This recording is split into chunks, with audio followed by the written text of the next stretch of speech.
Прехранбените компании кои не ги намалија цените да ги вратат парите кои се искористија за тие да добиваат субвенционирана струја. Потрошувачите лути сметаат дека владата од овие фирми треба да бара поголема одговорност, а не да им се укине помошта.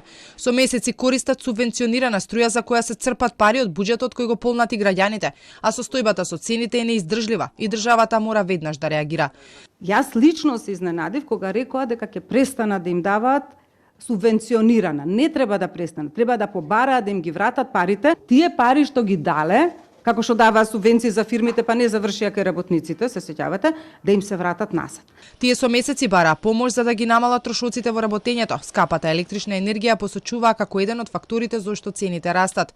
Потрошувачите велат дека тие секогаш ќе најдат причина за да не се откажат од профитот. Секогаш ќе си наоѓаат причина зашто не сакаат да се лишат од дел од профитот што си го остваруваат преку продажбата на тој начин на кој што работат. Секогаш ќе викаат дека им е се малце. Министерот за економија Бектеши пак за Алсат соопшти дека 70% од фирмите кои користеле субвенционирана струја не ги намалиле цените.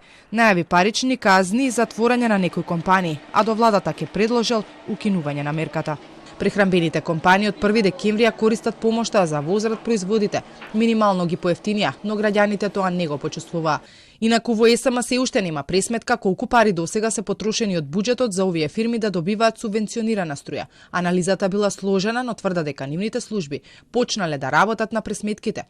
Во декември и јануари мерката ја користеле над 240 компании од прехранбениот сектор.